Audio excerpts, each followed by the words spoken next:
menit, tetapi Bapak kami persilahkan lah. Karena Bapak kita, monggo waktunya kita atur saja. Terima kasih Pak Gatot, terima kasih.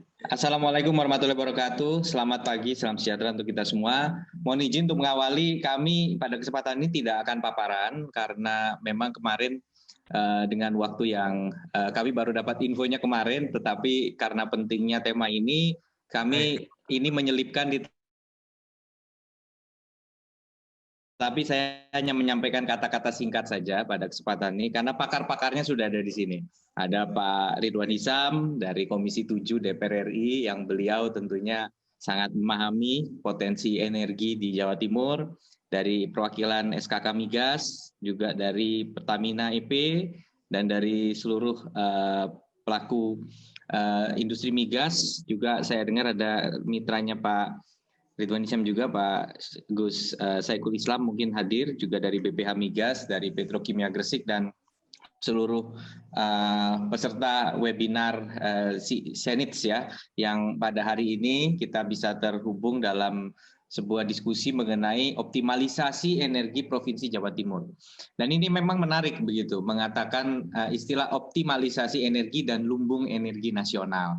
Karena memang pada kenyataannya kita melihat bahwa Jawa Timur sebagai ekonomi kedua terbesar di Indonesia Timur adalah manufaktur, adalah industri, tentunya membutuhkan sokongan energi yang luar biasa.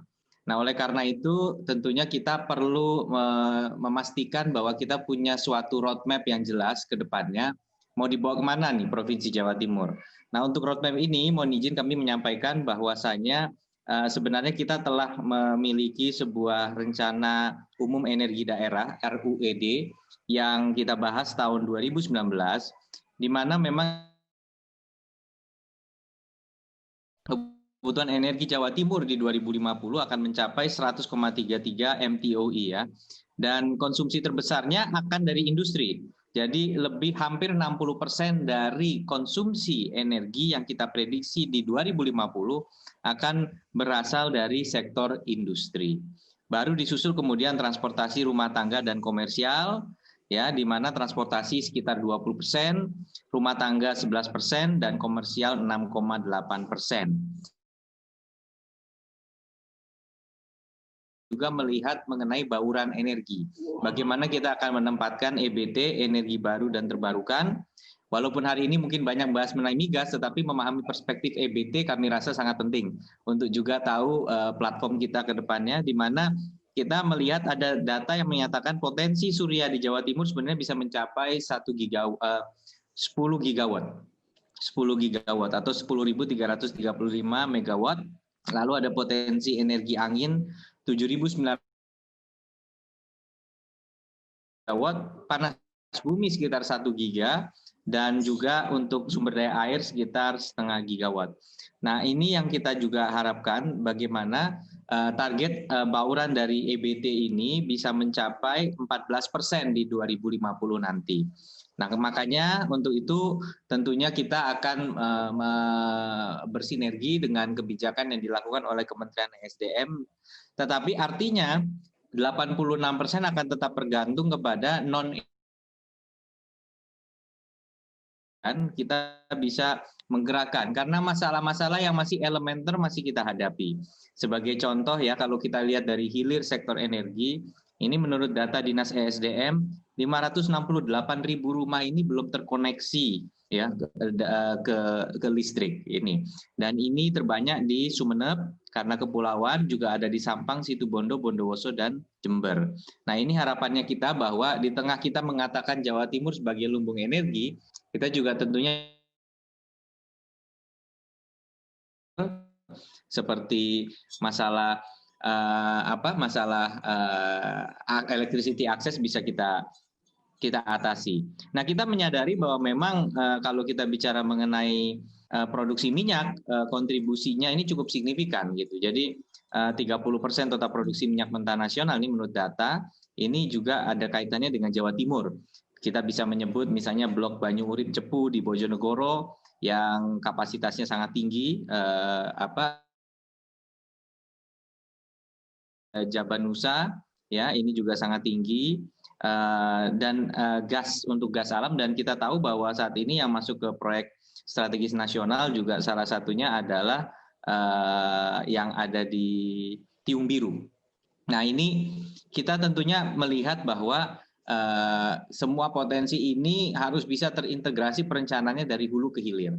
Kita menyadari sekarang bahwa kita perlu mengembangkan kawasan-kawasan industri sebagai ke tempat yang dukungan infrastrukturnya memadai.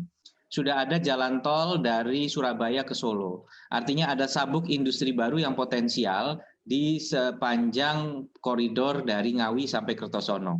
Nah, di sana kan kebetulan sebenarnya dekat dengan Bojonegoro. Kalau pipa PGN-nya baru berhenti di Ploso Jombang. Nah, kita berharap betul bagaimana kemudian kita bisa menyesuaikan antara plotting pengembangan jaringan kawasan industri yang akan mulai disinergikan dengan tol Trans Jawa, terutama segmen Ngawi Kertosono. Juga kalau kita bicara di Pantura dengan telah terkoneksinya jaringan gas dari dari Jawa Timur ke Jawa Tengah, harapan kita tentunya kawasan-kawasan industri di pesisir Pantura ini bisa juga memastikan adanya supply gas. Namun kalau kita bicara kepada gas developer hari ini, mereka concern terhadap demand. Nah, yang kemudian mungkin kita harus melakukan pemetaan antara sumber, antara kapasitas dengan demand ini, lokasinya cocok nggak dengan roadmap yang mau kita kembangkan ke depan. Nah, inilah yang kita harapkan betul bahwa dengan adanya peningkatan kapasitas ini, kita harus pastikan juga dari sektor-sektor lain ikut mendukung bagaimana kita mengembangkan pusat-pusat kegiatan yang akan memanfaatkan ini. Nah, salah satu yang memang agak-agak sulit adalah kalau untuk pengembangan gas distribution di hilir. Nah, ini sedikit telur sama ayam juga gitu, karena sebagai contoh kalau kita ingin optimizing pengembangan di wilayah Kediri yang sebentar lagi akan ada bandara dan tol yang menyambungkan Trans Jawa ke arah selatan dari Kertosono Nganjuk ke Kediri, tentunya itu potensial untuk menjadi jalur gas, tetapi memang kita ingin sifatnya apa nih, trade follow the ship atau ship follow the trade.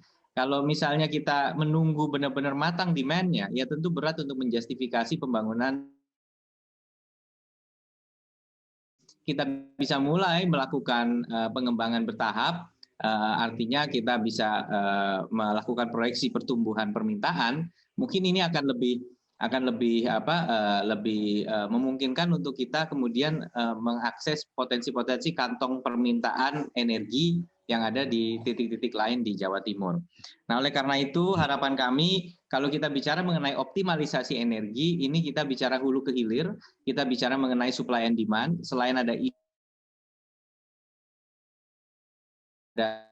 rumah yang belum terlistriki, tetapi juga bahwa platform pengembangan Jawa Timur akan tetap bertumpu kepada industri.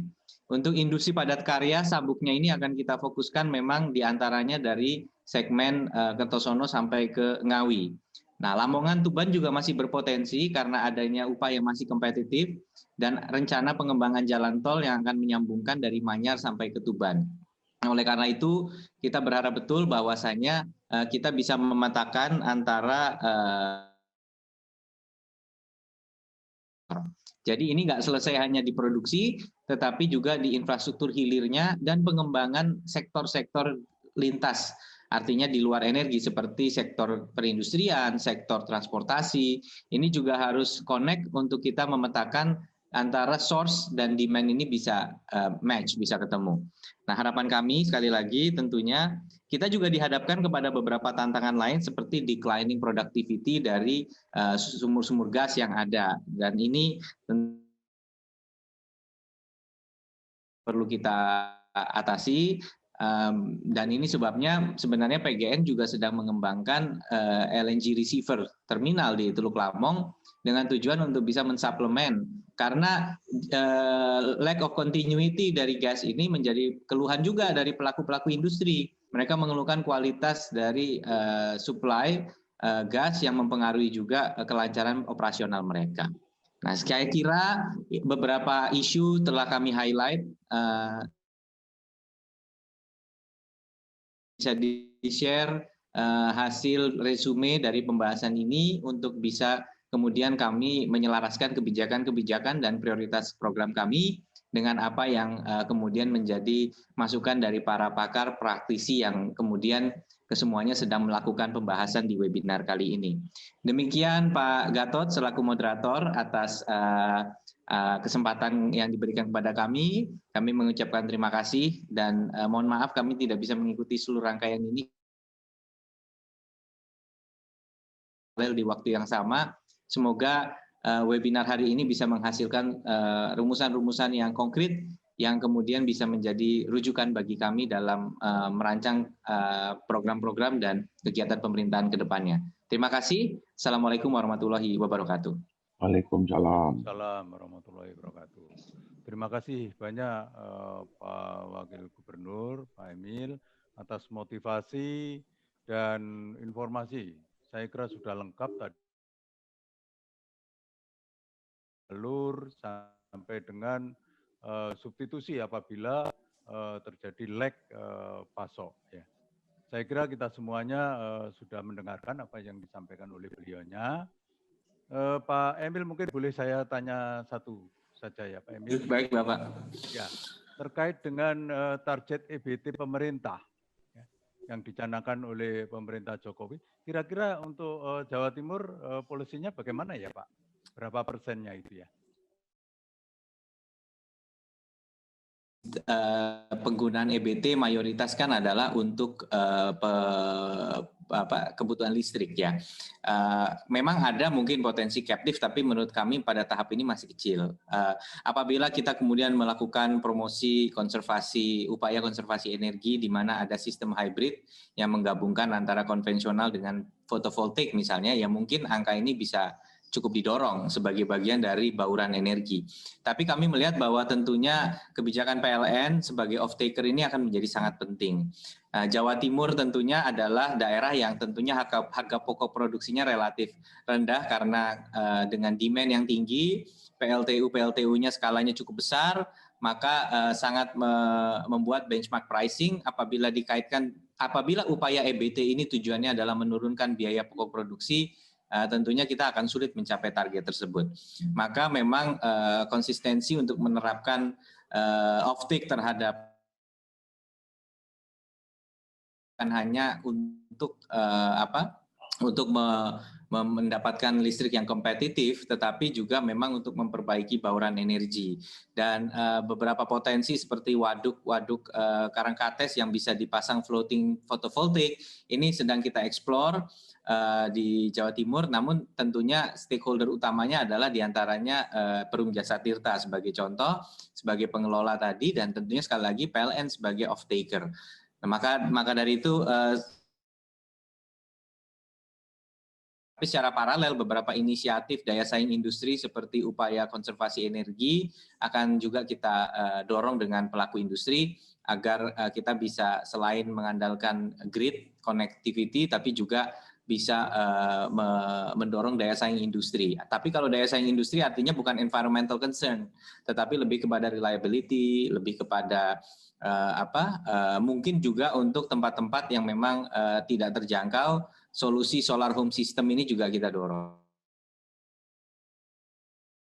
Emil, Pak Wakil Gubernur Jawa Timur, saya kira kita sudah mendengarkan semuanya kebijakan Jawa Timur. Beliau sangat sibuk, mungkin sudah ditunggu di tempat lain. Maka Pak Wakil Gubernur, sekali lagi kami ucapkan terima kasih. Selamat menunaikan tugas yang lain. Semoga sukses dan tetap sehat Bapak di era COVID. Saya pamit duluan, sampai ketemu lagi.